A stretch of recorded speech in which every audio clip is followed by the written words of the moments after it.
Have you ever wondered if the world's most successful people are all following the same script? Well, we've dug into some of the most influential books out there on achievement, mindset, and wealth and distilled them into a single, unspoken formula. I mean, what if there's a hidden set of rules that really governs who rises and who falls? From Navy SEALs to tech billionaires, the people who do these extraordinary things, they aren't just lucky. No way. They understand a formula that most of us were just never taught. And this quote from James Clear, it gets right to the heart of it. See, success isn't about wishing or just setting these massive goals. It's all about the underlying systems you build, the machinery that's running in the background, and ultimately deciding your destiny. So where does this formula even begin? Well, it's not with an action or some grand plan. It's actually something entirely internal. It all starts with a non-negotiable commitment you make to yourself, way before you even take that first step. Napoleon Hill called this the starting point of all achievement, a burning desire. He tells this incredible story of Edwin C. Barnes, who showed up at Thomas Edison's lab with zero money, zero connections. But his desire to become Edison's partner was so fierce, so intense, that Edison just had to give him a chance. That desire, that was his only real capital. And this connects directly to the modern-day philosophy of someone like David Goggins. You see, an average mindset waits for motivation to strike. But an unbreakable mind, it goes out and seeks discomfort. It owns its weaknesses and uses failure as a tool to build mental calluses. Goggins calls this callousing the mind. And it's a perfect metaphor, right? Just like your hands get tough from hard work, your mind gets tough from intentionally pushing through discomfort. Mental toughness isn't something you're born with. Nope, it's forged in the fire of voluntary hardship.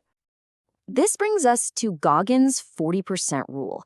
He argues that when your mind is absolutely screaming stop, you've only hit about 40% of your true capability.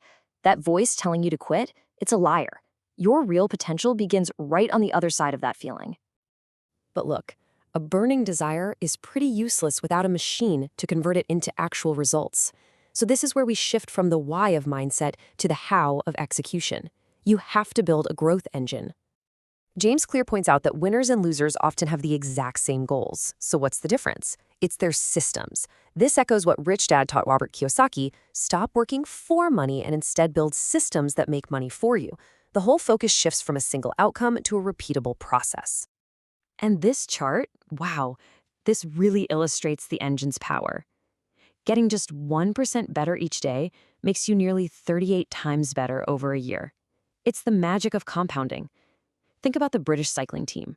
They went from a total joke to world champions just by improving everything by 1%, from bike seats to how they wash their hands. These tiny gains compounded into an unstoppable advantage. So how do you actually build this engine? Well, James Clear's 4 laws are basically the blueprint. To build a good habit, you just have to make it obvious, attractive, easy, and satisfying. This is like the user manual for your personal growth engine.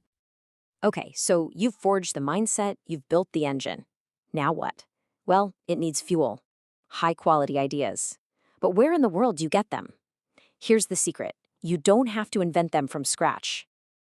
Austin Kleon's whole book, Steal Like an Artist, argues that nothing is truly original.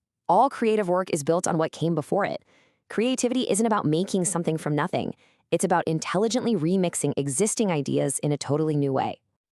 Now, stealing isn't about blind imitation or plagiarism, okay? It's really about deep study. Don't just copy the surface of something. Reverse engineer the thinking behind the work. Break it down, learn from it, and then remix those lessons with your own unique influences to create something new. This is learning, not cheating. So this brings us to the final and maybe the most important part of the whole formula. We have the mindset, we have the system, we have the fuel, but what's the ultimate goal? What's the true definition of success we're all chasing? Morgan Housel draws this critical distinction. Being rich is visible. It's the high income, the fancy car, but wealth is invisible. It's the money you haven't spent. See, riches buy you things. Wealth buys you control over your time. It buys you freedom. And there is no better example of this than a guy named Ronald Read. For most of his life, he was a gas station attendant and a janitor.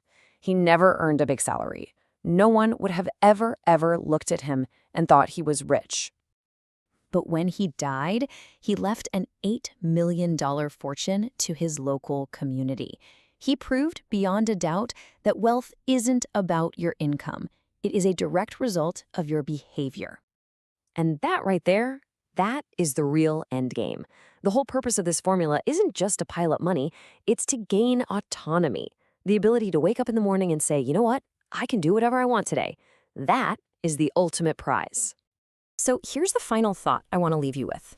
This formula, it's constantly at work in your life, whether you're aware of it or not. Your mindset and your daily systems are building your future right now. The only question is, are you in the driver's seat?